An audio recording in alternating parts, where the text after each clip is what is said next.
Hello everyone, welcome back to the channel. This is me, Sakshi Jain, and we are here with another lecture of Ancient Indian History series. So today we will be starting with the Mauryan Dynasty. Okay, देखिए last lecture में हमने क्या पढ़ा है. सबसे पहले महाजनपद से start करते हैं. महाजनपद में हमने टोटल 16 महाजनपद पढ़े थे. ठीक है, टोटल 16 महाजनपद में से ऐसा महाजनपद विच फाइनली इमर्ज्ड एज विक्टोरियस कौन सा था? मगध महाजनपद, है ना. तो मगध महाजनपद में हम पूरा मगधन एम्पायर जब पढ़ रहे थे तो उसमें हमने अलग अलग डायनेस्टीज कवर की थी. ठीक है, पहली डायनेस्टी कौन सी थी? पहली थी हरियांका डायनेस्टी, है ना, हरियांका डायनेस्टी. फिर इसके बाद कौन सी डायनेस्टी आती है? शिशुनाग डायनेस्टी. ठीक है, ये सब हम पढ़ चुके हैं. शिशुनाग डायनेस्टी. उसके बाद फिर कौन सी आती है? नंद डायनेस्टी. ठीक है, फिर हमने लास्ट लेक्चर में हमने कुछ प्री मॉरियन इन्वेजन्स पढ़े थे. ठीक है, इन्वेजन्स कौन कौन से पढ़े थे? इन्वेजन्स हमने पढ़े थे अबाउट द ईरानियन इन्वेजन. ठीक है, ईरानियन इन्वेजन जिसको हम डेरियस इन्वेजन भी बोलते हैं. ठीक है, और पर्शियन इन्वेजन भी बोलते हैं. और हमने पढ़ा था मैसिडोनियन इन्वेजन. ठीक है, मैसिडोनियन या मकदूनिया का जो इन्वेजन हुआ था. ठीक है, इसको ग्रीक इन्वेजन भी बोलते हैं और इसी को अलेक्जेंडर्स इन्वेजन भी बोलते हैं. ठीक है, अब हमें नेक्स्ट आज जो हमें स्टार्ट करना है दैट इज मौर्यन डायनेस्टी. ठीक है, मौर्यन डायनेस्टी में हम सबसे पहले पढ़ेंगे about the Mauryan source, about the sources जहाँ से हमें इंफॉर्मेशन पता चलती है अबाउट दिस डायनेस्टी. ठीक है, कि इस डायनेस्टी में कौन से किंग्स थे, फिर यहाँ पे सोशियो इकोनॉमिक कंडीशंस कैसी थी. ठीक है, इस टाइम पीरियड में तो वो हमें सोर्सेज पढ़ने हैं कि हमें कहाँ से इसके बारे में जानकारी प्राप्त होती है. फिर दूसरा हमें पढ़ना है अबाउट द डायनेस्टी. तो डायनेस्टी में हम पढ़ेंगे अबाउट द डिफरेंट रूलर्स. ठीक है, तो डिफरेंट रूलर्स जैसे कि चंद्रगुप्त मौर्य. ठीक है, फिर उनके बेटे बिंदुसार, फिर उनके बेटे अशोका. ठीक है, इनके बारे में हमें इस लेक्चर में कवर करना है. ऑल राइट, तो लेट्स स्टार्ट. सबसे पहले हम पढ़ेंगे सोर्सेज. ठीक है, सोर्सेज ऑफ मौर्यन हिस्ट्री. तो मौर्यन हिस्ट्री जो मौर्यन डायनेस्टी है, ठीक है, मौर्यन टाइम पीरियड है, उसके बारे में हमें इन्फॉर्मेशन कहाँ से मिलती है. ठीक है, उसके बारे में इन्फॉर्मेशन कहाँ से मिलती है. तो देखिए दो तरीके से हम इन्फॉर्मेशन देखते हैं. एक होती है लिटरेरी सोर्सेज और दूसरी है आर्कियोलॉजिकल सोर्सेज. जो लिटरेरी सोर्सेज है वो क्या है कि लिटरेचर. ठीक है, कि कोई बुक उनके टाइम पीरियड के बारे में लिखी गई हो या फिर कोई बुक उस टाइम पीरियड में लिखी गई हो. ठीक है, तो दैट इज़ लिटरेरी सोर्सेज. और फिर जो आर्कियोलॉजिकल सोर्सेज है वो अभी आएगा, वो भी हम पढ़ेंगे. उसमें हमें क्या क्या चीज़ें जाननी है. तो सबसे पहले लिटरेरी सोर्सेज कवर करते हैं. देखिए सबसे पहला टेक्स्ट जो हमें पढ़ना है दैट इज कौटिल्यस अर्थशास्त्र. कौटिल्य कौन थे? चंद्रगुप्त मौर्य जो कि फाउंडर हैं मौर्यन डायनेस्टी के. ठीक है, first ruler of Mauryan dynasty, उनके गुरु हैं कौटिल्य. ठीक है, तो कौटिल्य ने अर्थशास्त्र, अपनी बुक अर्थशास्त्र में लिखा है. ठीक है, किसके बारे में? गवर्नमेंट और पॉलिटिक्स, सरकार और राजनीति के बारे में लिखा हुआ है उस टाइम पीरियड की. ठीक है, so it is a treatise on government and polity. Also it gives an account of political and economic conditions of modern period. ठीक है, उस टाइम पे जो राजनीतिक और जो आर्थिक व्यवस्था थी, ठीक है, मॉडर्न पीरियड की, वो कैसी थी, वो कहाँ पे लिखी गई है? अर्थशास्त्र में. अर्थशास्त्र किनकी बुक है? कौटिल्य की बुक है. ठीक है, चाणक्य भी जिनको बोलते हैं, चाणक्य की बुक है. फिर नेक्स्ट आता है मेगास्थनीज इंडिका. ठीक है, मेगास्थनीज, सबसे पहले तो मेगास्थनीज कौन थे? So Megasthenes was ambassador of Seleucus Nicator. ठीक है, सेल्यूकस निकेटर कौन थे ये अभी आएगा, अभी हम पढ़ेंगे. ठीक है, अभी फिलहाल आप बस इतना समझिए कि सेल्यूकस निकेटर जो हैं, ठीक है, वो मैनेज एक तरीके से कर रहे थे. जब अलेक्जेंडर यहाँ से जा चुके थे तो उनका जो एरिया था गांधार वाला, स्पेशली जो नॉर्थ वेस्ट वाला जो एरिया था, तो उसको मैनेज करने के लिए अलेक्जेंडर ने सेल्यूकस निकेटर को, ठीक है, भेजा था. ठीक है, अब जो सेल्यूकस निकेटर हैं वो उस एरिया को मैनेज कर रहे थे. सेल्यूकस निकेटर ने अपने एक एम्बेसडर को चंद्रगुप्त मौर्य के कोर्ट में भेजा. ठीक है, और उन एम्बेसडर का नाम है मेगास्थनीज. ठीक, अब जो मेगास्थनीज है, मेगास्थनीज ने एक बुक लिखी इंडिका. ठीक है, एक बुक लिखी इंडिका. अब इसकी ओरिजिनल कॉपी तो नहीं है पर कुछ ग्रीक राइटर्स ने अभी भी जो उसमें लिखा हुआ था वो प्रिजर्व करके रखा है. ठीक है, वो जो टेक्स्ट है, तो वो जो टेक्स्ट हैं वो सारे मिला के एक बुक अभी तैयार की गई है दैट इज़ इंडिका. ठीक है, तो वो जो इंडिका बुक है उसमें किसके बारे में इंफॉर्मेशन है? It gives information about modern administration. ठीक, मॉडर्न एडमिनिस्ट्रेशन कैसा था. फिर about the 7 caste system, 7 caste जो इंडिया में उस टाइम पे प्रिवेल कर रही थी. ठीक है, तो 7 कास्ट सिस्टम. फिर it gives information about the absence of slavery in India, कि उस टाइम पे कोई दास प्रथा नहीं थी भारत में. ठीक है। तो कुछ चीज़ें बढ़ा चढ़ा के लिखी गई हैं, ठीक है, कि स्लेवरी थी ही नहीं, या फिर it gives information about the absence of usury in India. ठीक है, यूजरी मतलब क्या होता है कि जब बहुत ज़्यादा हाई इंटरेस्ट रेट पे पैसे आप लैंड करते हो, जब मनी लैंड करते हो, ठीक है, इसको अनएथिकल प्रैक्टिस के रूप में देखा जाता है। तो इसमें मेगास्थनीज की जो ये जो बुक है इंडिका, इसमें लिखा हुआ है कि there was absence of usury in India, ठीक है, जो कि कुछ हद तक सही नहीं मानी जाती है। ठीक है, तो मेगास्थनीज की जो इन्फॉर्मेशन है वो कहाँ मिलती है, इंडिका जो बुक है इसमें मिलती है। ओके, फिर नेक्स्ट आती है विशाखा दत्त की मुद्रा राक्षसा। विशाखा दत्त की कौन सी बुक है, मुद्रा राक्षसा, याद रखना, ठीक है, इंपॉर्टेंट बुक है। ये कब लिखी गई थी, गुप्ता पीरियड में लिखी गई थी। ठीक, तो देखिए बुक्स की क्रोनोलॉजी आ सकती है, ठीक है, कि कौन सी बुक कौन से पीरियड में लिखी गई थी, या फिर arrange them in the chronological order according to their time periods, ठीक है, जब वो लिखी गई थी।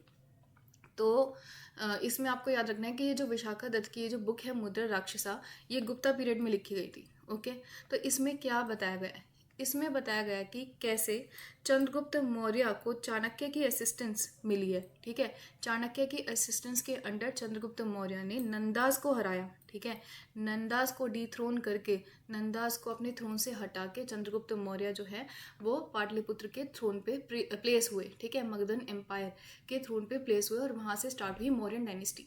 तो ये किस तरीके से हुआ, कैसे चाणक्य के असिस्टेंस के अंदर, ठीक है, चंद्रगुप्त मौर्य ने नंदास को डिथ्रोन किया, इसके बारे में ये जो पूरी डिटेल्ड इन्फॉर्मेशन है ये कहाँ मिलती है हमें, विशाखा दत्त की मुद्रा राक्षसा में। ठीक है, ये याद रखना, विशाखा दत्त की मुद्रा राक्षसा में हमें इसके बारे में इन्फॉर्मेशन मिलती है। Okay, it also gives an account of prevailing socio economic conditions, कि मॉडर्न पीरियड में सोशियो इकोनॉमिक, ठीक है, उसकी सोसाइटी और उसकी इकोनॉमिक कंडीशंस किस तरह की थी, तो वो हमें कहाँ से इंफॉर्मेशन प्रोवाइड मिलती है, मुद्रा राक्षसा। और ये जो बुक है किसने लिखी है, विशाखा दत्त ने। कब लिखी है, गुप्ता पीरियड में। ठीक है, ये आप याद रखोगे। फिर पुराण से भी हमें कुछ इन्फॉर्मेशन मिलती है, पुराण से हमें क्रोनोलॉजी या फिर लिस्ट पता चलती है मॉरियन किंग्स की। ठीक है, कि पहले कौन आए फिर बाद में कौन आए, इस तरीके से जो मॉरियन किंग्स हैं, ठीक है, उनके बारे में क्रोनोलॉजी हमें पुराण से मिलती है। फिर कुछ बुद्धिस्ट टेक्स्ट हैं जहाँ से हमें मॉरियन इन्फॉर्मेशन मिलती है। सबसे पहले हम पढ़ेंगे अबाउट जातक्स। ठीक है, जातक क्या है, देखिए, Jataka are the stories of previous births. ठीक है, प्रीवियस बर्ड्स ऑफ बुद्धा। तो बुद्धा के जो पिछले जन्म हैं उनकी जो स्टोरीज है उसको बोलते हैं जातक। ठीक, पहले तो ये टर्म आपको याद रखनी कि जातक क्या है, previous birth stories of Buddha. ठीक है, अब जो ये जो जातक है ये कहाँ पे मेंशन है, कहाँ पे लिखी गई हैं जातक स्टोरीज, ये लिखी गई हैं खुद्दक निकाय ऑफ सुत्त पिताका। मैंने आपको जब बुद्धिज्म में जब बुद्धिस्ट लिटरेचर पढ़ा रही थी तो मैंने आपको त्रिपिताका के बारे में बताया था। ठीक है, विनय पिताका, सुत्त पिताका और अभिधम्म पिताका, है ना। तो सुत्त पिताका की आपको कुछ बुक्स भी बताई थी, है ना। उसमें जो ये जो बुक है खुद्दक निकाय, ठीक है, इसमें हमें जातक इन्फॉर्मेशन मिलती है। ठीक है, अब जातक की स्टोरीज में ही हमें जो सोशो इकोनॉमिक कंडीशंस हैं, मॉडर्न पीरियड की सोशो इकोनॉमिक कंडीशंस हैं, उसके बारे में भी हमें इंफॉर्मेशन मिलती है। So it also gives account of socio economic conditions of modern period. ठीक है, फिर दीपवंश और महावंश। ठीक है, दीपवंशा और महावंशा या फिर दीपवंश और महावंश। ठीक है, ये जो है, ये जो क्रॉनिकल्स हैं ये कहाँ पे लिखे गए, ये लिखे गए श्रीलंका में। ठीक है, श्रीलंका में लिखे गए। They describe part played by Ashoka in spreading Buddhism to Sri Lanka. ठीक है, श्रीलंका में जब अशोका ने मिशनरी सेंड किए थे ताकि वो धम्मा की जो पॉलिसी है उसका प्रचार प्रसार कर पाएँ, ठीक है, तो वहाँ पे 2 बुक्स लिखी गई थी, दीपवंशा एंड महावंशा। ये जब बुद्धिस्ट लिटरेचर पढ़ा रही थी तब भी आया था दीपवंशा और महावंशा के बारे में। अगर आपको याद हो या फिर आप रिकॉल कर पाएँ तो आप मुझे बताइएगा कि who wrote this text Dipavamsa and who wrote this text Mahavamsa. ये मैं बुद्धिस्ट लिटरेचर में आपको बता चुकी हूँ। ठीक है, याद करके लिखिएगा, अगर नहीं याद है आपको देन रिवाइज कीजिएगा और फिर रिवाइज करके come back here and right the answer. ठीक है, I would say you do this ताकि आपको याद रह जाए। ऑलराइट, चलिए नेक्स्ट दिव्यावदाना। ये भी बुद्धिस्ट टेक्स्ट ही है पर ये तिब्बतन बुद्धिस्ट टेक्स्ट है। ठीक है, ये जो दीपवंशा और महावंशा है ये सिलोनीज बुद्धिस्ट टेक्स्ट है, मतलब श्रीलंका में लिखी गई बुक्स है। और दिव्यावदाना कहाँ पे, तिब्बत में लिखी गई बुक है, तिब्बतन बुद्धिस्ट टेक्स्ट है। तो इसमें भी हमें अशोका के बारे में इंफॉर्मेशन और इनके जो एफर्ट्स हैं, अशोका के जो एफर्ट्स हैं टू स्प्रेड बुद्धिज्म, ठीक है, इसके बारे में इंफॉर्मेशन है। ठीक है, दिव्यावदाना में। ऑलराइट, तो next we'll be talking about the archaeological sources, ठीक है। लिटरेरी सोर्सेज में इतने थे। तो लिटरेरी सोर्सेज में हमने क्या क्या पढ़ा, कौटिल्य अर्थशास्त्र, मेगस्थनीज की जो बुक है इंडिका, विशाखा दत्त की जो बुक है मुद्रा राक्षसा, है ना, और हमने पढ़ा about the Purana, all right, Purana, and फिर हमने पढ़ा about the Buddhist literature. Buddhist literature में we talked about Jatakas, Dipavamsa and Mahavamsa and then Divyavadana, all right. अब नेक्स्ट हमें पढ़ना है अबाउट आर्कियोलॉजिकल सोर्सेज, ठीक है। सो बहुत सारे हमें आर्कियोलॉजिकल एविडेंसेस ऐसे मिले हुए हैं जहाँ से हमें मौर्यन पीरियड के बारे में इंफॉर्मेशन पता लग सके, ठीक है। जैसे सबसे पहले हम पढ़ेंगे अशोकन एडिक्ट्स एंड इंस्क्रिप्शंस, ठीक है। अशोका के कुछ रॉक एडिक्ट्स हैं और कुछ पिलर एडिक्ट्स हैं, कुछ केव इंस्क्रिप्शंस हैं, ठीक है, जहाँ से हमें मौर्यन पीरियड के बारे में पता चलता है, ठीक है। अशोका के टाइम के बारे में पता चल रहा है, तो अशोका का टाइम भी मौर्यन पीरियड ही है ना। सो देखिए, अशोका के rock addicts, pillar addicts and cave inscriptions, अब ये तीनों आएंगे, ठीक है। नेक्स्ट लेक्चर में इसको पढ़ाऊंगी क्योंकि ये बहुत बड़ा टॉपिक है, ठीक है। अशोका के मेजर रॉक एडिक्ट्स, अशोका के माइनर रॉक एडिक्ट्स, अशोका के पिलर एडिक्ट्स, ठीक है, अशोक के माइनर पिलर एडिक्ट्स, ठीक है, फिर केव इंस्क्रिप्शंस कौन सी है, तो इसमें क्या इन्फॉर्मेशन है और कहाँ कहाँ पे ये लोकेटेड है, तो ये अपने आप में एक बहुत बड़ा टॉपिक हो जाता है। तो ये मैं नेक्स्ट लेक्चर में कवर करूँगी। अभी आप बस ये समझिएगा कि इन रॉक एडिक्ट से भी हमें जो मौर्यन पीरियड है उसके बारे में इंफॉर्मेशन मिलती है, ऑल राइट। जैसे कि एग्जाम्पल के तौर पे हमें मौर्यन एडमिनिस्ट्रेशन के बारे में पता चल रहा है, ठीक है। अशोका के माइनर रॉक एडिक्ट हैं, तो अशोका का जो माइनर रॉक एडिक्ट नंबर 3 है, अशोका का जो मेजर रॉक एडिक्ट नंबर 3 है, थर्ड मेजर रॉक एडिक्ट, वहाँ से हमें मौर्यन एडमिनिस्ट्रेशन के बारे में पता चलता है, उनके कुछ ऑफिशियल्स पता चलते हैं, जैसे राजुका, युक्ता, प्रदेशिका। अब ये सब कौन है, क्या इनके काम हैं, ये सब आएगा, ठीक है। अभी मौर्यन एडमिनिस्ट्रेशन हम पढ़ेंगे डिटेल में, तो वहाँ पे आपको सब इन्फॉर्मेशन मिलेगी। So don't get overwhelmed with the information, अभी ये सब आएगा। तो अभी आप बस सिर्फ इतना समझिए कि हमें कहाँ से इन्फॉर्मेशन मिल रही है, सोर्स क्या है, इन्फॉर्मेशन क्या है, वो भी हम डिटेल में कवर करेंगे, ऑल राइट। तो देखिए, अभी बस आपको अभी फिलहाल इतना जानना है कि ये जो अशोका के एडिक्ट्स हैं, रॉक एडिक्ट्स हैं, पिलर एडिक्ट्स हैं, दे वर डिसाइफर्ड बाय जेम्स प्रिंसेप इन 1837, ठीक है। जेम्स प्रिंसेप ने इनको डिसाइफर किया 1837 में। मोस्टली जो लैंग्वेज रहती थी, देखिए सोलली ये लैंग्वेज नहीं रहती थी, मतलब सिर्फ ये लैंग्वेजेस नहीं थी, और लैंग्वेजेस भी थी, पर मोस्टली ज़्यादातर इन एडिक्ट्स में जो लिखे गए हैं, ठीक है, ये जो एडिक्ट्स लिखे गए हैं, इनकी जो लैंग्वेज होती थी, that use to be Prakrit, okay, language use to be Prakrit, and script use to be Brahmi, ठीक है। तो ब्राह्मी स्क्रिप्ट और प्राकृत लैंग्वेज, और उसकी स्क्रिप्ट भी थी कहीं कहीं पे, है ना। तो ये सब डिफरेंसेस हैं, तो वो डिफरेंसेस हम कवर करेंगे नेक्स्ट लेक्चर में, जब हम अशोकन एडिक्ट्स और इंस्क्रिप्शंस पढ़ेंगे, ठीक है। तो अब देखिए, अदर इंस्क्रिप्शंस कौन कौन से हैं। एक तो है Junagadh rock inscription of Rudradaman. Rudradaman was a Shaka ruler, ठीक है। तो हम जब अभी हमने प्री मौर्यन इन्वेजन्स पढ़े, ठीक है, ईरानियन इन्वेजन और अलेक्जेंडर का इन्वेजन, हम मौर्यन पीरियड खत्म होने के बाद पोस्ट मौर्यन इन्वेजन्स पढ़ेंगे, ठीक है, जिसमें कि मेनली 4 इन्वेजन्स होते हैं, इंडो ग्रीक्स, शक्स, कुशांस, पहलव, ठीक है। ये 4 इन्वेजन है। इसमें जो शक हैं, ठीक है, जो शकों का जो इन्वेजन हुआ था इंडिया में, उसमें एक रूलर थे उनके, रुद्रदामन, और रुद्रदामन ने एक इंस्क्रिप्शन लिखी थी, ठीक है, एक रॉक इंस्क्रिप्शन लिखी थी, ठीक है, जूनागढ़ रॉक इंस्क्रिप्शन, ठीक है। It was the first inscription that was written in the language Sanskrit, ठीक है, संस्कृत में लिखी गई पहली इंस्क्रिप्शन थी, चेस्ट संस्कृत में। तो हम इसके बारे में पढ़ेंगे, अभी ये सब आएगा। अभी फिलहाल आप बस इतना समझिए कि ये जो जूनागढ़ रॉक इंस्क्रिप्शन है रुद्रदामन की, इसमें सुदर्शन लेक के रिपेयरमेंट के बारे में बताया है, ठीक है, सुदर्शन लेक, ठीक है। तो ऐसा बताया गया है कि चंद्रगुप्त मौर्य ने ये जो सुदर्शन लेक है ये बनवाई थी, फिर अशोका ने इसको रिपेयर करवाया, फिर रुद्रदामन ने उसको दोबारा से रिपेयर करवाया अपने टाइम में, ठीक है। तो इस तरीके से क्रोनोलॉजी देता है, ठीक है, जैसे चंद्रगुप्त मौर्य के बारे में बता रहा है, अशोका के बारे में बता रहा है, तो मौर्यन इन्फॉर्मेशन हमें जूनागढ़ रॉक इंस्क्रिप्शन से भी मिल रही है। अभी ये जो जूनागढ़ रॉक इंस्क्रिप्शन के बारे में डिटेल में आएगा। अभी बस आप इतना समझिए कि यहाँ पे भी मौर्यन रूलर्स के बारे में, जैसे चंद्रगुप्त मौर्य और अशोका के बारे में बताया गया है, ठीक है, कि इन्होंने सुदर्शन लेक को बनवाया था और फिर रिपेयर भी करवाया था, ठीक है। तो this was about the Junagadh rock inscription, first rock inscription to be written in chaste Sanskrit. आएगा ये सब, डोंट गेट ओवरवेल्म्ड। अभी बस जितनी इन्फॉर्मेशन इसमें अगर आप इतना याद रख लेंगे तो काफ़ी है, ठीक है, ये डिटेल में आएगा अभी। फिर नेक्स्ट है Sohgaura copper plate inscription in Gorakhpur district of UP. UP के गोरखपुर डिस्ट्रिक्ट में हमें ये इन्फॉर्मेशन मिली है सोहगोरा कॉपर प्लेट इंस्क्रिप्शन। ठीक है, तो ये जो सोहगोरा कॉपर प्लेट इंस्क्रिप्शन है, और एक है Mahasthan inscription in Bogra district of Bangladesh. ठीक है, महस्थान इंस्क्रिप्शन और सोहगोरा कॉपर प्लेट इंस्क्रिप्शन, ये दोनों इंस्क्रिप्शन जो हैं चंद्रगुप्त मौर्य के हैं, और इसमें इन्फॉर्मेशन है अबाउट द जो फेमाइन रिलीफ के लिए जो काम किया था। ठीक है, चंद्रगुप्त मौर्य जब युद्ध करने गए थे सेल्यूकस निकेटर के साथ, ये पूरी स्टोरी अभी आएगी, अभी समझाऊंगी। तो जब युद्ध करने गए थे सेल्यूकस निकेटर के साथ, कहाँ पे, गांधार में, तो उस टाइम पे पीछे मगध में क्या हुआ था, फेमाइन आ गया था। तो वापस आके इन्होंने फेमाइन रिलीफ के लिए कुछ काम किया था, जैसे कुछ कोष्टगारा बनवाए थे। कोष्टगारा मतलब ग्रैनरीज। ठीक है, तो ग्रैनरीज बनवाए थे, तो उसके बारे में जो इन्फॉर्मेशन है वो सोहगोरा कॉपर प्लेट इंस्क्रिप्शन में भी है और महस्थान इंस्क्रिप्शन में भी है। ठीक है, महस्थान इंस्क्रिप्शन कहाँ है ये याद रखना, बांग्लादेश में, और सोहगोरा कॉपर प्लेट इंस्क्रिप्शन कहाँ पे है, Gorakhpur district of UP. Alright, so this you have to remember. तो ये दूसरे इंस्क्रिप्शन, ये कुछ 3 इंस्क्रिप्शन और हैं जो कि आपको याद रखने हैं, जहाँ पे मॉडर्न पीरियड में ही जो काम हुआ है उसके बारे में लिखा गया है। ठीक है, उसके बारे में इंफॉर्मेशन है।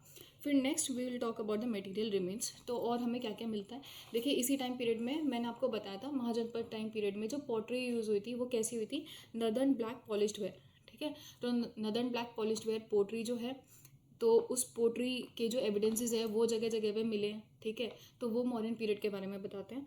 और next silver and copper punch marked coins.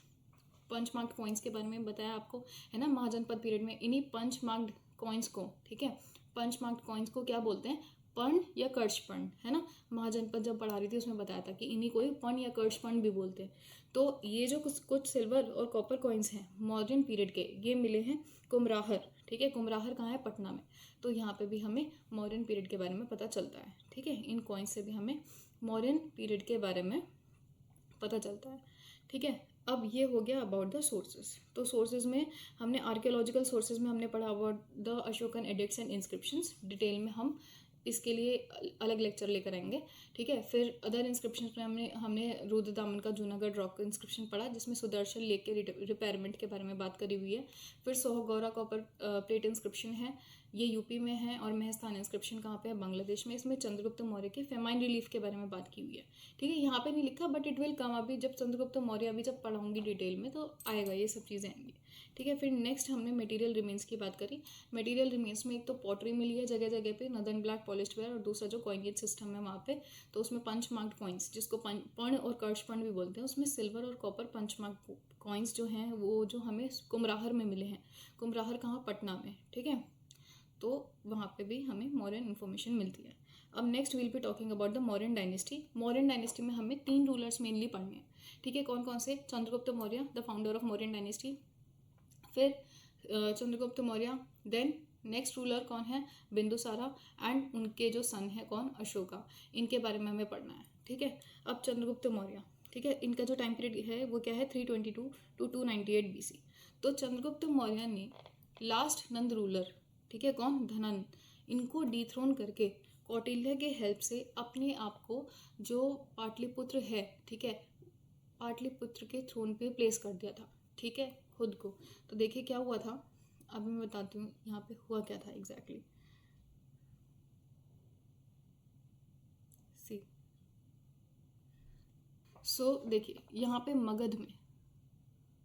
Magadh में कौन है इस टाइम पे, मगध में है नंद।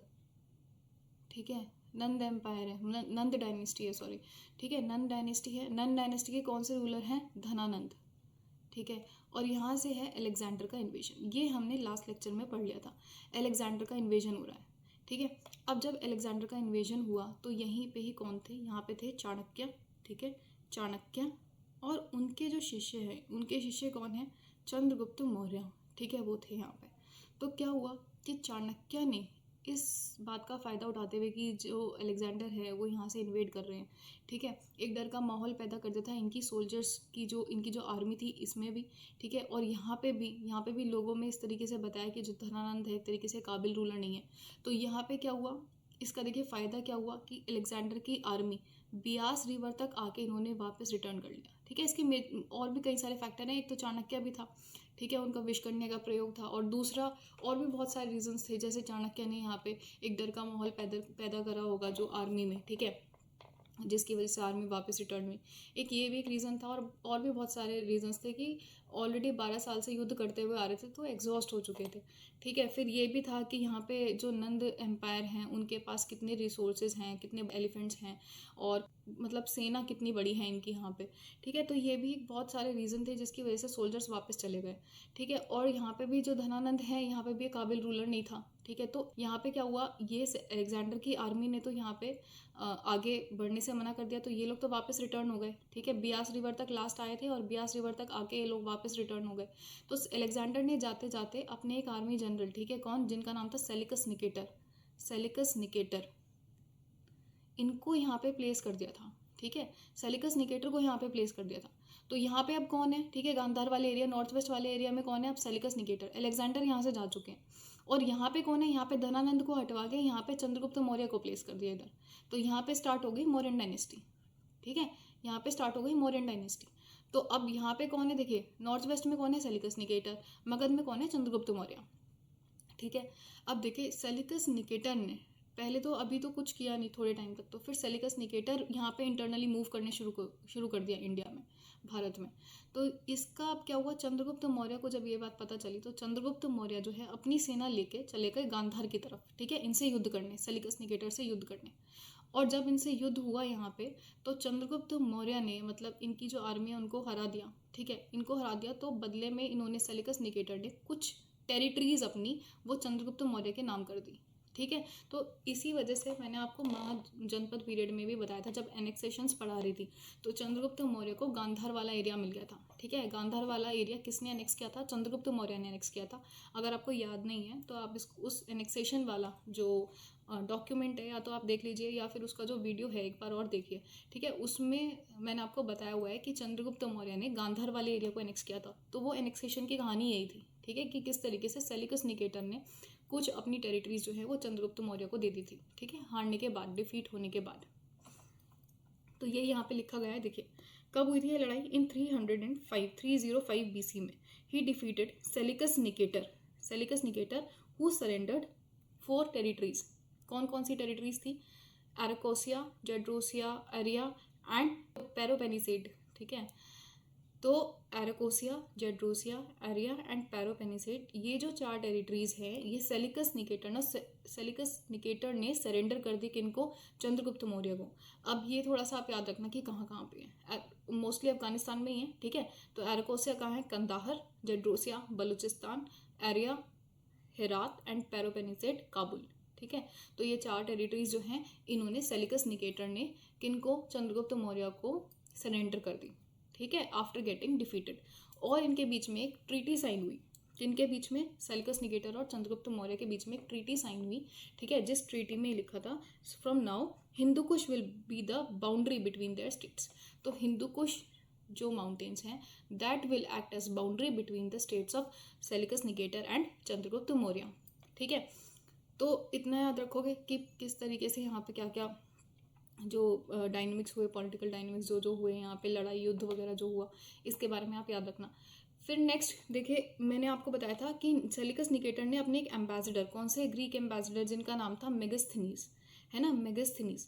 सबसे पहले तो आप ये याद रखिएगा कि आफ्टर गेटिंग डिफीटेड तो इन्होंने कुछ टेरिटरीज भी दी थी और इनके बीच में कुछ मैरिटल अलायंसेस भी हुए थे। ठीक है, सेलिकस निकेटर की डॉटर और चंद्रगुप्त मौर्य के बीच में। तो क्या हुआ था, फिर कुछ टाइम बाद सेलिकस निकेटर ने अपने एम्बेसडर मेगास्थनीज, इनको भेज दिया था चंद्रगुप्त मौर्य के कोर्ट में। ठीक है, मेगास्थनीज को भेज दिया था चंद्रगुप्त मौर्य के कोर्ट में। फिर जहाँ पे जाके इन्होंने situation and socio economic conditions को एनालाइज करते हुए इन्होंने एक बुक लिखी थी, कौन सी, अभी बताई थी, कौन सी बुक, इंडिका। ठीक है, इंडिका बुक लिखी थी इन्होंने यहाँ पे। तो यही है next point, Megasthenes was a Greek ambassador sent to the court of Chandragupta Maurya by Seleucus Nicator. तो सेलिकस निकेटर ने एक ग्रीक एम्बेसडर भेजे चंद्रगुप्त मौर्य की कोर्ट में, जिनका नाम था मेगास्थनीज। ठीक है, फिर एक आपको क्या चीज़ याद रखनी है, एक ये याद रखनी है कि जब ये चंद्रगुप्त मौर्य जब यहाँ से युद्ध करके वापस आए मगध में, तो मगध में उन्होंने देखा कि भारी फेमाइन आया हुआ था। ठीक है, सूखा पड़ा हुआ था, अकाल पड़ा हुआ था यहाँ पे। तो जब फेमाइन आया था तो इन्होंने यहाँ पे क्या किया था, चंद्रगुप्त मौर्य ने यहाँ पे कुछ फेमाइन रिलीफ का काम किया था, कुछ कोष्ठगारा बनवाए थे। कोष्ठगारा, कोष्ठगारा मतलब क्या होता है, ग्रैनरीज। ठीक है। ग्रैनरीज मतलब अन्नागार, ये बनवाए यहाँ पे, ठीक है। तो इसके बारे में इंफॉर्मेशन अभी मैंने आपको बताई कहाँ पे मिलती है। एक तो सोगोरा कॉपर प्लेट इंस्क्रिप्शन जो कि यूपी का है, और दूसरा जो महस्थान इंस्क्रिप्शन है, ठीक है, जो बोकारो डिस्ट्रिक्ट ऑफ बांग्लादेश, वहाँ से मिलता है, ठीक है। तो इन दोनों इंस्क्रिप्शंस में हमें कोस्ट गारा के बारे में पता चलता है, फेमाइन रिलीफ के बारे में पता चलता है, जो चंद्रगुप्त मौर्य ने इम्प्लीमेंट कराया था, ठीक है, जब यहाँ पे जब मगध में फेमाइन आया था, ठीक है। और फिर फेमाइन रिलीफ देने के बाद, ठीक है, सब कुछ जब थोड़ा सिचुएशन अंडर कंट्रोल आ गई, तो चंद्रगुप्त मौर्य ने थ्रोन को जो है वो अपने बेटे को पास ऑन कर दिया, ठीक है, जिनका नाम था बिंदुसार, ठीक है। बिंदुसार को पास ऑन कर दिया था ये जो थ्रोन है, और फिर बिंदुसार ने यहाँ पे रूल किया था, और चंद्रगुप्त मौर्य चले गए थे डाउन साउथ इन कर्नाटक चले गए थे। कर्नाटक में कहाँ? श्रवण बेलगोला, ठीक है, श्रवण बेलगोला चले गए थे। अभी बस आप स्टोरी समझिए। तो चंद्रगुप्त मौर्य ने अब थ्रोन को अपने बेटे बिंदुसार को देने के बाद कर्नाटक चले गए, ठीक है। कर्नाटक में श्रवण बेलगोला में और किन के साथ गए थे? भद्रबाहु वॉज अ जैन मोंग, ठीक है, भद्रबाहु वॉज अ जैन मोंग, ठीक है। तो जैन मोंक भद्रबाहु के साथ चंद्रगुप्त मौर्य श्रवण बेलगोला जो कि कर्नाटक में है वहाँ चले गए, ठीक है। और फिर बाद में उन्होंने जैन दीक्षा ली, और जैन दीक्षा के बाद जैन पद्धति से उन्होंने अपने जो लास्ट राइट्स हैं वो कंडक्ट करवाए, जो सल्लेखना जिसको बोलते हैं, है ना। सल्लेखना लेने के बाद उन्होंने धीरे धीरे सब कुछ त्याग करते गए, और फाइनली उन्होंने अपने देह का, अपने शरीर का त्याग किया, एंड ही पास्ड अवे, ठीक है। तो ये वाली पूरी स्टोरी हुई थी किस तरीके से जो चंद्रगुप्त मौर्य हैं उन्होंने जैनिज्म को अपनाया, जैनिज्म को एक्सेप्ट किया, और बाद में सल्लेखना पद्धति से ही पास्ड अवे। तो ये वाली आपको पूरा समझ आया किस तरीके से जो चंद्रगुप्त मौर्य हैं यहाँ पे उन्होंने अपने आप को प्लेस किया, ठीक है। यहाँ पे कब? जब अलेक्जेंडर आया, फिर जब वापस चले गए तो इन्होंने अलेक्जेंडर ने यहाँ पे सेल्यूकस निकेटर को प्लेस कर दिया। फिर जब ये इंटरनली मूव करने लगा इंडिया में, तो फिर चंद्रगुप्त मौर्य का युद्ध हुआ सेल्यूकस निकेटर के साथ, और फिर क्या हुआ, इन्होंने सेल्यूकस निकेटर ने अपनी कुछ टेरिटरीज चंद्रगुप्त मौर्य को दे दी। फिर जब इन्होंने अपनी टेरिटरीज कुछ चंद्रगुप्त मौर्य को दे दी, और कुछ मैरिटल अलायंसेज हुए इनके बीच में, तो ये जब वापस आए यहाँ पे मगध में, तो यहाँ पे फेमाइन आया हुआ था, जिसको एक तरीके से फेमाइन को टैकल करने के लिए उन्होंने कुछ कोष्टकारा बनवाए, ग्रानरीज बनवाई, और यहाँ पे फेमाइन रिलीफ देने के बाद ये जैन मॉन्क भद्रबाहु के साथ कर्नाटक की तरफ निकले, ठीक है। कर्नाटक में कहाँ? श्रवण बेलगोला निकले, और यहाँ पे इन्होंने जैन पद्धति से जो कि सल्लेखना है उस पद्धति से अपने लास्ट राइट्स करवाए, ठीक है, and then he passed away. तो यहाँ पे इन्होंने अपना थ्रोन किसको दे दिया था? जो नेक्स्ट रूलर थे मौर्यन डायनेस्टी के, इनके बेटे कौन थे? बिंदुसार, ठीक है। तो देखिए यही सब लिखा हुआ है यहाँ पे। Under him for the first time whole of northern India was united, ठीक है। जो होल ऑफ नदर्न इंडिया है, नॉर्थ इंडिया है पूरा, वो इनके टाइम पे इनके अंडर आ गया। देखिए अभी मैं आपको ये वाली चीज़ दोबारा बताती हूँ, क्योंकि गांधार इन्होंने एनेक्स कर लिया था, ठीक है। ये जो नॉर्थ वेस्ट वाला एरिया है ये इन्होंने एनेक्स कर लिया था, ठीक है, सेल्यूकस निकेटर को डिफीट करने के बाद। तो पूरा जो नदर्न इंडिया है वो इनके अंडर आ गया। This happened for the first time, ठीक है। फिर जब इनके बेटे आएंगे बिंदुसार ने कौन सा एनेक्स किया था? जो साउथ इंडिया वाला जो है, असमक वाला जो रीजन है ना। ये महाजनपद में भी बताया था, अगर आपको याद नहीं है तो दोबारा से आप उस लेक्चर को देखिएगा, उसको रिवाइज कीजिएगा, ठीक है। एनेक्सेशंस वाले पार्ट में मैंने आपको सब बताया हुआ है कि किस टाइम पीरियड में कौन सा जो रीजन है वो एनेक्स हुआ था। तो गांधार वाला एरिया कब एनेक्स हुआ? चंद्रगुप्त मौर्य के टाइम पे, जब इनकी सेल्यूकस निकेटर के साथ लड़ाई हुई। और जो ये साउथ वाला जो रीजन है, ठीक है, असमक वाला जो रीजन है, जो दक्षिण पथ वाला रीजन है, इसका जो एरिया है असमक रीजन, वो कब नेक्स्ट हुआ? बिंदुसार के टाइम पीरियड में। और फिर नेक्स्ट जो लास्ट रह जाता है कलिंगा इधर, ठीक है। वो कलिंगा किन्होंने नेक्स्ट किया था? कलिंगा नेक्स्ट किया था अशोका ने, ठीक है। All right, so now we will be understanding about. तो देखिए बस लास्ट ये इन्फॉर्मेशन और लिखी हुई है इसमें about the Sohgaura copper plate inscription, ठीक है। तो Sohgaura copper plate inscription mentions about establishment of 3 grain depots कोष्टगारा क्या है? ग्रैनरीज ही है, ठीक है। सो यहाँ पे बनवाई इन्होंने टू फाइट द फेमाइन जो कि मगध में आई थी। सो लास्ट में he became Jain and went to Shravana Belgola Karnataka with Bhadrabahu where he took sallekhana. ये मैंने आपको एक्सप्लेन कर दिया, ठीक है। ये पूरी स्टोरी थी चंद्रगुप्त मौर्य की, ठीक है। इसमें आपको ये सारी चीज़ें याद रखनी है कि कौन सी इंस्क्रिप्शन थी, सोगोरा कॉपर प्लेट इंस्क्रिप्शन कौन सी थी, महस्थाना इंस्क्रिप्शन कौन सी थी, कहाँ पे थी, फिर कौन ग्रीक एम्बेसडर इनके कोर्ट में आए, मेगस्थनीज आए, ठीक है। फिर ये जो श्रवण बेलगोला वाला जो पूरा इंसिडेंट हुआ, ठीक है, श्रवण बेलगोला ये गए, किन के साथ गए, भद्रबाहु के साथ गए, है ना। तो ये सारी चीज़ें आपको याद रखनी है, ठीक है। अभी यहीं से स्टोरी कंटिन्यू होगी, ऑल राइट।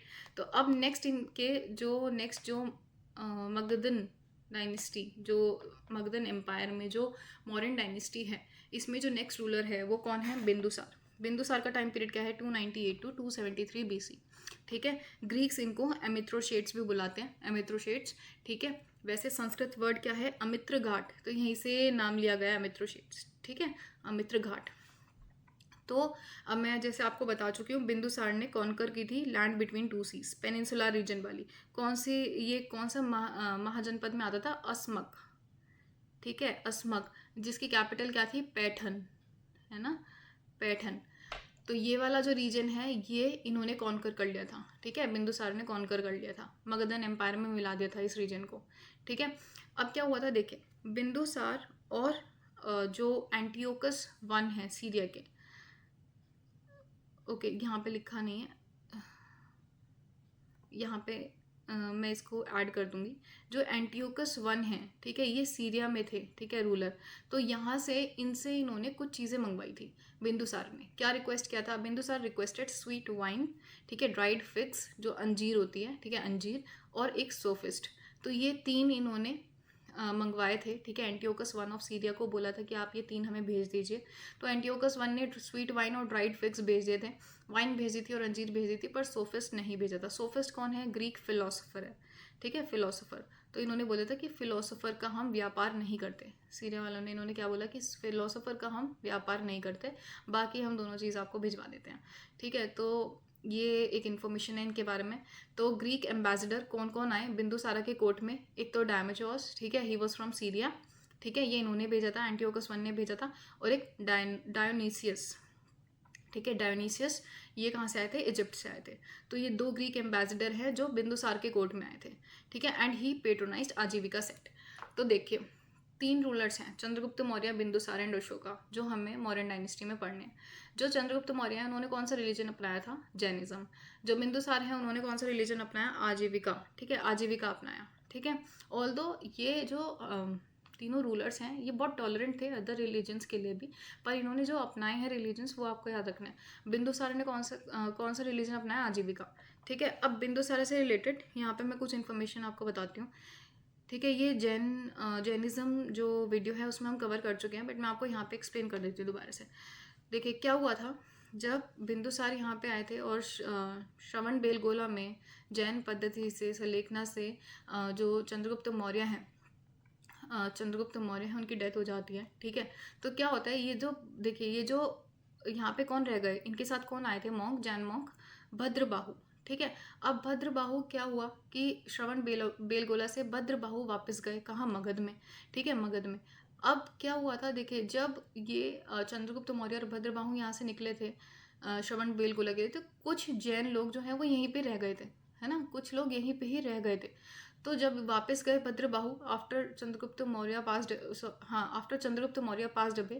पास्ड अवे, तो जब भद्रबाहु वापस गए तो क्या हुआ कि यहाँ पे कुछ लोगों ने थोड़ा जो जैन रिचुअल्स हैं उनको अपने हिसाब से ढाल लिया, ठीक है, समय के हिसाब से, क्योंकि यहाँ पे मगध में फेमाइन आ गया था, ठीक है। तो कुछ लोगों ने जैसे वाइट क्लैड हो गए, ठीक है, वाइट कपड़े पहन लिए। तो एक यहाँ पे मतभेद आ जाता है कुछ लोगों में, ठीक है, जो जैनिज्म को अपना रहे थे, ठीक है, उनमें कुछ लोगों में कुछ मतभेद आ जाता है कि कुछ तो ओरिजिनल जो जैनिज्म जिस तरीके से चल रहा था, ठीक है, वैसे रह रहे थे, और कुछ लोगों ने टाइम के हिसाब से जो कुछ रिचुअल्स हैं, कुछ चीज़ें जो हैं वो मॉडिफाई कर दी थी, ठीक है। तो यहाँ पे जब वापस गए भद्रबाहु, तो अब यहाँ पे रूलर कौन है? बिंदुसार। रूलर कौन है? बिंदुसार, राइट। तो उनके जो हेड थे जिन्होंने मॉडिफाई किया था, उनके हेड थे स्थूल बाहु, ठीक है। तो यहाँ पे क्या हुआ, पहली जैन काउंसिल हुई, फर्स्ट जैन काउंसिल। तो ये जो मतभेद है उसको रिजॉल्व करने के लिए फर्स्ट जैन काउंसिल हुई, ठीक है। फर्स्ट जैन काउंसिल में रूलर कौन हो गए? देखो बिंदुसार, ठीक है, और चेयरमैनशिप किन्होंने की थी? स्थूल बाहु ने। किन्होंने? स्थूल बाहु ने। और यहाँ पे जो जैनिज्म है वो 2 सेक्ट में डिवाइड हो जाता है। वन इज दिगंबर, ठीक है, Digambar, and another one is Shvetambar, ठीक है, Shvetambar the white clad and Digambar the naked clad.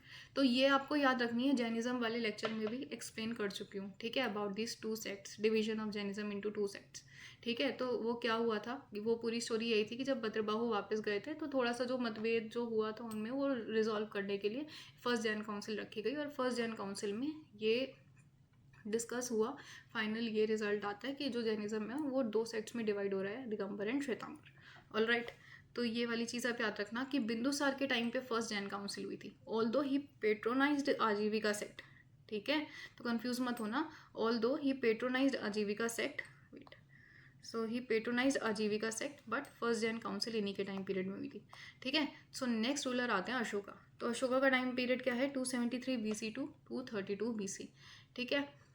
तो देखिए, अशोका क्राउंड हिमसेल्फ फॉर्मली इन 269 BC। सो 269 BC में अशोका ने राज्याभिषेक किया, ठीक है। तो under Ashoka the Mauryan empire reached its climax, ठीक है।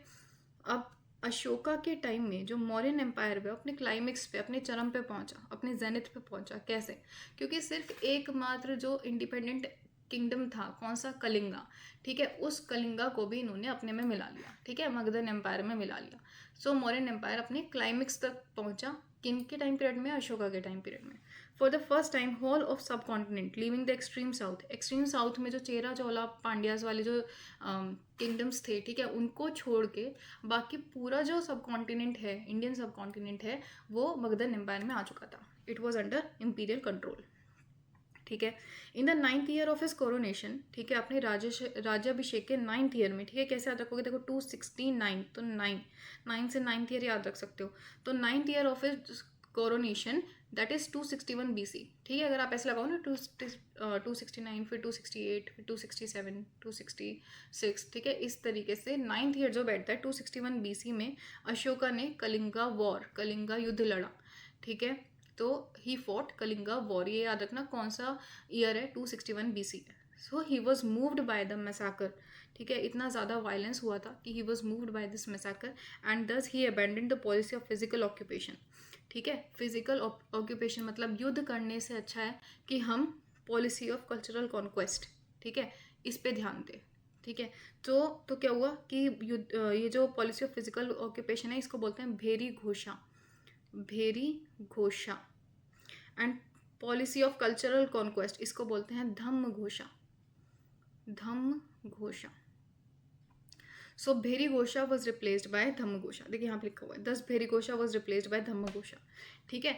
तो फिजिकल कॉन्क्वेस्ट, युद्ध लड़ने से बेटर ये है कि धम्म की नीति से दूसरे जो रीजन्स हैं उनको एक्वायर करो, धम्म की नीति से, पीस की नीति से, ठीक है, शांति की नीति से दूसरे रीजन्स को एक्वायर करना है, ना कि युद्ध लड़के, ठीक है। तो अब देखिए, सबसे पहले हमें पढ़ना है कि कलिंगा युद्ध क्यों लड़ा गया, ठीक है। सो ये जो रिटन आंसर है उसमें आ सकता है कि what were the reasons of Kalinga conquest. तो अशोका ने कलिंगा जो रीजन है उसको क्यों एक्वायर करने की कोशिश की। So Kalinga being one of the strong independent kingdom at the border, एक तो बॉर्डर पे, ठीक है, कलिंगा जो है वो एक स्ट्रॉन्ग इंडिपेंडेंट किंगडम, एक अकेला ऐसा किंगडम था जो कि इंडिपेंडेंट था, मौर्यन एम्पायर के अंडर नहीं आ रहा था। तो अशोका ने क्या कोशिश करी कि अभी इंडिपेंडेंट किंगडम है, ये भी जो है मौर्यन किंगडम में, ठीक है, वो आ जाए, ठीक है, मौर्यन किंगडम में आ जाए ये भी। सो इस वजह से एक तो ये रीज़न था, Kalinga being one of the strong independent kingdom at the border, एक, ठीक है। फिर दूसरा क्या है, Kalinga was vital for trade and commerce, ठीक है। अब देखिए बॉर्डर पे है तो यहाँ पे क्या थी, स्ट्रॉन्ग नेवल प्रेजेंस थी, ठीक है, नेवल प्रेजेंस थी। तो यहाँ पे this Kalinga controlled important trade routes, कौन से trade routes that connected India with south east Asia, क्योंकि देखिए बिल्कुल एकदम एक्सट्रीम यहाँ पे है, ठीक है, इधर की साइड है ये, ठीक है, तो बिल्कुल बॉर्डर पे है। तो बॉर्डर पे होने के कारण यहाँ पे स्ट्रॉन्ग नेवल प्रेजेंस थी, और जिसकी वजह से यहाँ से जो ट्रेड पास होता था साउथ ईस्ट की तरफ, ठीक है, बर्मा, म्यांमार, थाईलैंड, ठीक है, इधर, ठीक है, और यहाँ पे इंडोनेशिया, मलेशिया, यहाँ पे जो है यहाँ से ट्रेड पास ऑन हो रहा था। तो इस वजह से भी इंपॉर्टेंट, ट्रेड और कॉमर्स की वजह से भी ये जो रीजन है बहुत इंपॉर्टेंट हो रहा था। इस वजह से भी अशोका ने चाहा कि ये वाला जो रीजन है वो हमारे अंडर आ जाए। फिर दूसरा क्या है कि तीसरा क्या है रीज़न कि Kalinga was known for its prosperous economy, prosperous economy कैसे कि यहाँ पे बहुत ज़्यादा रिच रिसोर्सेज मिलते हैं, जैसे कि स्किल्ड क्राफ्ट्समैन यहाँ पे मिलते हैं। फिर यहाँ पे डेंस फॉरेस्ट थे, ठीक है, डेंस फॉरेस्ट है ही, तो फॉरेस्ट की वजह से जो फॉरेस्ट रिसोर्सेज हैं, कौन कौन से रिसोर्सेज होते हैं, जैसे टिम्बर हो गया, रबर हो गया, तो ये सब चीज़ें हमें मिल सकती हैं, ठीक है। और फिर यहाँ पे फर्टाइल लैंड्स थी, ठीक है, रिवर्स और कोस्टल एरिया होने की वजह से यहाँ पे फर्टाइल लैंड्स थी, तो एग्रीकल्चरल प्रोडक्टिविटी अच्छी थी। फिर यहाँ पे देवर डिपॉजिट्स ऑफ मिनरल रिसोर्सेज, तो वैल्यूएबल मिनरल कौन कौन से थे, जैसे आयरन की माइंस हैं, कॉपर माइंस हैं, ठीक है। इस वजह से भी जो कलिंगा है वो इंपॉर्टेंट हो जाता है। तो बहुत सारे रिच रिसोर्सेज हैं, इसकी वजह से कलिंगा इंपॉर्टेंट था, जिसकी वजह से अशोका ने कलिंगा को जो है कॉन्कर करा, ठीक है। फिर also it's strong governance and military might, तो पॉलिटिकल स्टेबिलिटी भी एक रीज़न था, ठीक है। पॉलिटिकल स्टेबिलिटी, अगर कलिंगा जो है वो मगधन एम्पायर के अंडर आ जाता है तो it will provide political stability to the empire. Political stability कैसे प्रोवाइड करेगा, क्योंकि इसके पास स्ट्रॉन्ग गवर्नेंस थी और इसके पास बहुत बड़ी मिलिट्री थी, ठीक है, बहुत बड़े नंबर्स में हाथी थे यहाँ पे, ठीक है, तो इन्फेंट्री बहुत ज़्यादा थी, तो बहुत ज़्यादा बड़ी मिलिट्री माइट होने की वजह से भी ये जो किंगडम है ये इंपॉर्टेंट हो जाता है फॉर मगधन एम्पायर। इस वजह से अशोका ने एनेक्स किया था, ठीक है। So its strong governance and military might made it a potential rival and annexing it would ensure greater stability to the empire. अगर इसको एनेक्स कर लिया जाए, कलिंगा को एनेक्स कर लिया जाए, तो हम मिलिट्री इसकी जो मिलिट्री माइट है उसको यूज़ करके, स्ट्रॉन्ग गवर्नेंस को यूज़ करके हम अपनी जगह पे पॉलिटिकल स्टेबिलिटी ला सकते हैं, ठीक है। ये भी एक मोटिव था। तो ये कुछ रीजंस हैं कलिंगा कॉन्क्वेस्ट के। फिर अशोका के टाइम पे आपको याद रखना है, he convened the third Buddhist council, ठीक है। तीसरी बुद्धिस्ट काउंसिल किन के टाइम पे हुई थी, अशोका के टाइम पे हुई थी। First Buddhist council, second Buddhist council कहाँ हुई थी, that you have to tell me in the comment section, okay. तो this you have to tell me because ये पहले कवर हो चुका है कि बुद्धिस्ट काउंसिल्स के बारे में मैं आपको बता चुकी हूँ कि इन्होंने करवाई थी, कौन रूलर्स थे, कौन पेट्रन्स थे, इसके टाइम पे रिजल्ट क्या आया था। अभी बस आप मुझे इतना बताइए कि जो फर्स्ट और सेकंड बुद्धिस्ट काउंसिल है वो कहाँ हुई थी, ठीक है। तो वो आपको प्लेस मेरे को बतानी है। ऑल राइट, तो थर्ड बुद्धिस्ट काउंसिल कहाँ हुई थी, पाटलिपुत्रा में हुई थी। ये मैं आपको बता देती हूँ, अशोका ने कहाँ करवाई थी, पाटलिपुत्र, जो मगध का कैपिटल था उस टाइम पीरियड में, कहाँ था, पाटलिपुत्र। तो कब हुई थी, 250 BC में। ऑलराइट, देखिए अशोका ने इस टाइम पीरियड में मिशनरीज को सेंड किया था, ठीक है। तो धर्म प्रभावना के लिए अलग अलग जगह, धर्म प्रभावना कौन सी, धम्म प्रभावना, ठीक है। तो बुद्धिज्म, बेसिकली बुद्धिज्म की जो धम्म की नीति जो अशोका ने अपनाई थी, ठीक है। अभी हम अशोका की धम्म क्या है ये हम पढ़ेंगे, ठीक है। तो अशोका की जो धम्म की नीति है, इसको वेट सो अशोका की धम्म की नीति का प्रचार प्रसार करने के लिए इन्होंने बहुत सारे अलग अलग मिशनरीज को, ठीक है, अलग अलग जगह पे भेजा, ठीक है, to the various parts of the world. जैसे कि इन्होंने भेजा चोला एम्पायर में, पांड्या एम्पायर में, देन ग्रीक स्टेट्स में भेजा, ठीक है, जैसे सीरिया हो गया, ठीक है, मेसोपोटामिया हो गया, ऐसे अलग अलग जगह पे भेजा इन्होंने। फिर श्रीलंका भेजा इन्होंने, फिर श्रीलंका जो सिलोन एम्पायर है वहाँ पे भेजा, ठीक है। सुवर्ण भूमि, जिसको मॉडर्न डे म्यांमार बोलते हैं, ठीक है, Swarna Bhumi, Burma region, modern day Myanmar, तो यहाँ भेजा इन्होंने। और साउथ ईस्ट एशिया में भी इन्होंने काफ़ी सारे मिशनरीज को भेजा ताकि वो धम्म की नीति को समझा सकें कि धम्म क्या है। अब अशोका का धम्म है क्या, देखिए, अशोका का Dhamma can not be regarded as sectarian faith, तो कोई एक नया रिलीजन नहीं है, ठीक है। ये आपको याद रखना है कि Ashoka Dhamma is not a new religion, it can not be regarded as a sectarian faith, कोई अलग पंथ नहीं है। इसका ब्रॉड ऑब्जेक्टिव बस ये है कि सोशल ऑर्डर जो है उसको मेंटेन कर पाएँ, to preserve the social order, ठीक है।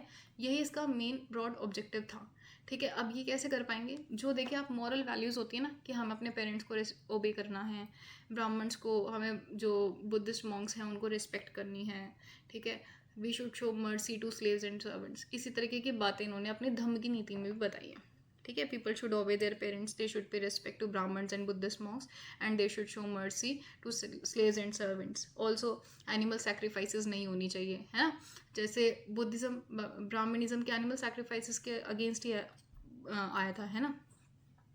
तो इन्होंने भी ये बोला कि एनिमल सैक्रिफाइसेस नहीं होनी चाहिए, ठीक है। एनिमल मेडिसिन की, एनिमल हेल्थ ऑफिशियल्स की, बेसिकली वेटेरिनरी सर्विसेज की बात की थी इन्होंने। तो इस तरीके की हमें इन्फॉर्मेशन धम्म की नीति में मिलती है, ठीक है। फिर he also held that if people behaved well, इन्होंने क्या कहा कि अगर लोग जो है इस तरीके से धम्म को ओबे करेंगे, ठीक है, धम्म के हिसाब से चलेंगे, तो दे वुड अटेन स्वर्ग, हेवन, ठीक है। तो इन्होंने कोई बात निर्वाण की नहीं की, ठीक है। निर्वाण क्या है, अल्टीमेट एम है बुद्धिज्म का, ठीक है। पर यहाँ पे अशोका ने निर्वाण की बात नहीं की, इन्होंने स्वर्ग की बात की, ठीक है, ताकि लोगों को ज़्यादा से ज़्यादा अपील कर पाएँ, ठीक है। लोगों को स्वर्ग समझ आ रहा था कि स्वर्ग में जाना है अगर, ठीक है। तो ये समझिए कि अशोका ने भी इसी की बात की, कि अशोका ने कहा कि अगर आप अच्छे से रहोगे, अच्छे से जियोगे, पेरेंट्स को ओबे करोगे, ठीक है, सबकी रिस्पेक्ट करोगे, तो आप स्वर्ग जाओगे, ठीक है। निर्वाण की बात नहीं की उन्होंने, स्वर्ग की बात की। बेसिकली ऐसा हो सकता है कि इन्होंने ज़्यादा से ज़्यादा लोगों को अपील करने की कोशिश करी हो, ठीक है, कि वो अपने कि वो जो धम्म की नीति है उसको फॉलो कर सकें। बट ये आपको याद रखना है कि Dhamma was not a new religion, Dhamma was not considered as a sectarian faith, ठीक है। It was just to preserve the social order. All right, अब देखिए कुछ अशोका के टाइटल और नेम है और कौन से एडिक्ट पे लिखा हुआ है ये है। आई वुड से कि आप 5 मिनट्स इस जो ये वाला जो स्लाइड है यहीं पे रुकेगा, ठीक है। 5 मिनट आप इसको देख के आप इसको यहीं पे याद कीजिए, ठीक है। और फिर I would ask some questions, ठीक है। 2-3 मैं क्वेश्चंस लास्ट वाली स्लाइड में आपसे पूछूंगी और आप उसको आंसर कीजिएगा, ठीक है, बिना देखे, ठीक है, ताकि आपकी ये वाली जो चीज़ें हैं यहीं पे प्रिपेयर हो जाए कि कौन से टाइटल और नेम कौन सी इंस्क्रिप्शन में लिखे गए हैं। तो आई वुड से कि आप इसको यहीं पे याद कर लीजिएगा, ठीक है। सो देखिए अशोका जो टाइटल है, अशोका जो नाम है, कहाँ पे लिखा गया है, Maski minor rock edict. Edicts हम पढ़ेंगे, बस कुछ इन्फॉर्मेशन उसकी अभी हम यहाँ पे पढ़ रहे हैं। Major rock edicts, minor rock edicts का क्या है, कहाँ पे हैं, ठीक है, उसमें जो प्रिंसिपल्स लिखे हुए हैं, रॉक एडिक्ट्स क्या हैं, वो सारे हम पढ़ेंगे। वो पूरा कवर होगा नेक्स्ट लेक्चर में।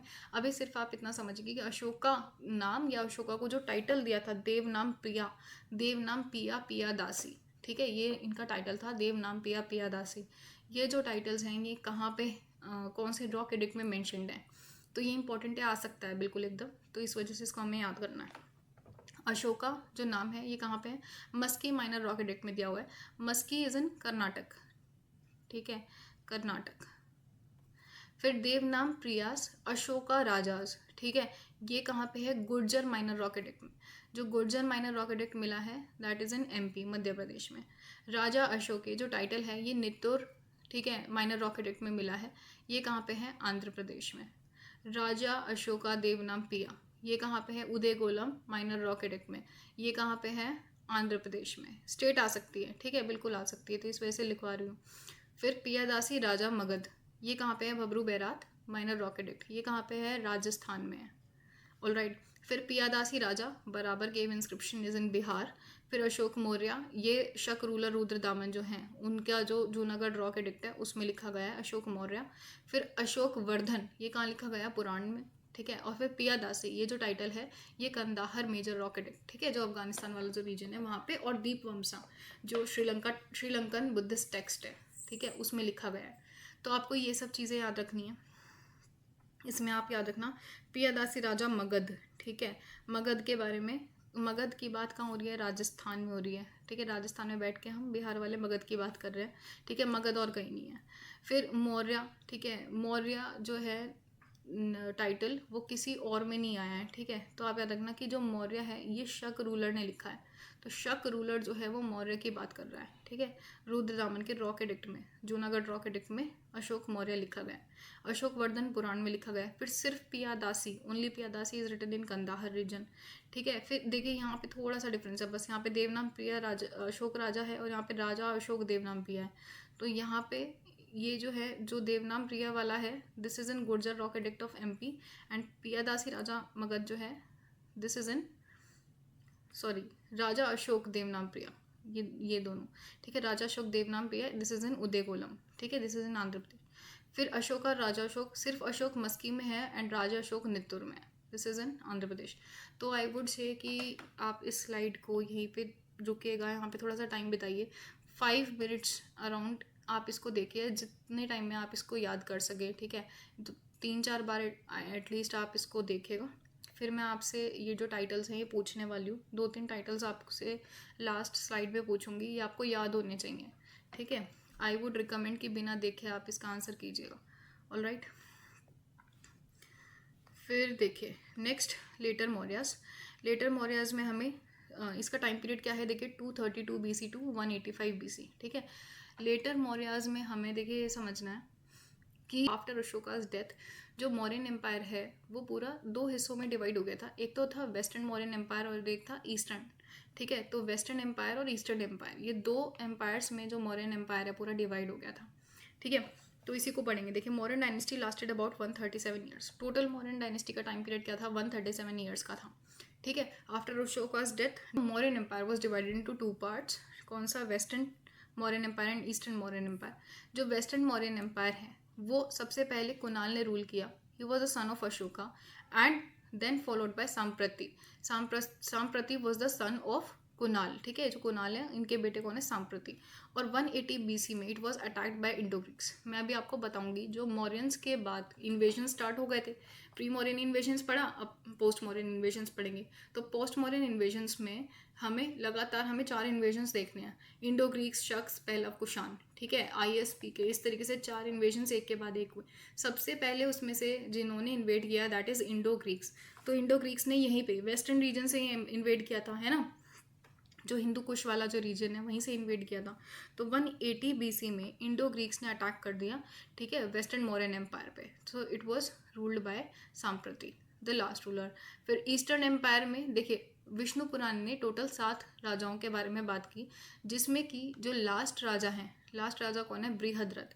अब बृहद्रथ के कमांडर एक आर्मी जनरल थे जिनका नाम था पुष्यमित्र शुंगा। तो पुष्यमित्र शुंगा ने अपने जो रूलर है, ठीक है, बृहद्रथ, उनको हटा के जो है इन्होंने थ्रोन को एक्वायर कर लिया था और यहाँ से स्टार्ट कर दी थी इन्होंने शुंगा डायनेस्टी। तो मगध में कौन सी डायनेस्टी स्टार्ट हो गई थी? शुंगा डायनेस्टी। ठीक है, और साइमल्टेनियसली इधर क्या हो रहा था? इधर हो रहे थे इन्वेजन्स, तो इंडो ग्रीक्स आ गए थे। तो वेस्ट में कौन है? वेस्ट में इन्वेजन्स हो रहे हैं, ठीक है, और ईस्ट में Shunga dynasty was the next dynasty after the Mauryan empire. ठीक है, तो यहाँ पे हमें ये वाली चीज़ समझनी थी। ठीक है, तो ये लेटर मॉरियंस के बारे में है। अब नेक्स्ट जो लेक्चर होगा उसमें हम अशोकन एडिक्ट्स के बारे में पढ़ेंगे। Ashokan rock addicts, Ashokan pillar addicts. ठीक है, और उसके बाद फिर modern economy, modern society, modern polity. ठीक है, ये सब चीज़ें आएंगी। अभी मॉडर्न पीरियड बहुत बड़ा पीरियड है। ठीक है, सो इसको धीरे धीरे हम कवर करते हैं। तो अभी आज के लिए इतना ही। अब जैसे कि मैं आपसे कह रही थी कि मुझे कुछ क्वेश्चंस पूछने हैं, तो लेट्स स्टार्ट। सबसे पहले तो आप मुझे बताइए कि जो टाइटल अशोका है ये कौन से माइनर रॉक एडिक्ट में है? ठीक है, फर्स्ट। सेकंड, आपको मुझे बताना है कि पियादासी कौन से रॉक एडिक्ट में है? पियादासी। ठीक है, थर्ड, आपको बताना है राजा अशोक कौन से रॉक एडिक्ट में है? फोर्थ, अशोक वर्धन कौन से रॉक एडिक्ट में है? ठीक है, तो ये इन चारों के आंसर आप मुझे कीजिएगा in the comment box. All right, okay then. तो आज के लिए इतना ही था। देखिए आज हमने क्या क्या पढ़ा है। आज हमने पढ़ा है about the sources of modern dynasty, कि हमें मॉडर्न हिस्ट्री के बारे में कहाँ कहाँ से पता चलता है। हमने लिटरेरी सोर्सेज देखे, ठीक है, और हमने आर्कियोलॉजिकल सोर्सेज देखे। फिर हमने पढ़ा about modern dynasty. Mauryan dynasty में पूरी स्टोरी पढ़ी थी चंद्रगुप्त मौर्य वाली, है ना। फिर हमने चंद्रगुप्त मौर्य के बाद हमने कवर किया जो इनके जो सन है कौन? बिंदुसार। और बिंदुसार के बाद हमने कवर किया अशोका, ठीक है, और उनका कलिंगा कॉन्क्वेस्ट और धम्मा की नीति। तो आज के लिए बस इतना ही, ठीक है। बाकी I would recommend that you will answer me this, and this is all for today. And if you really like this lecture, then do share this lecture to your friends, and also give me your feedbacks in the comment section below. That's all for today. Thank you so much.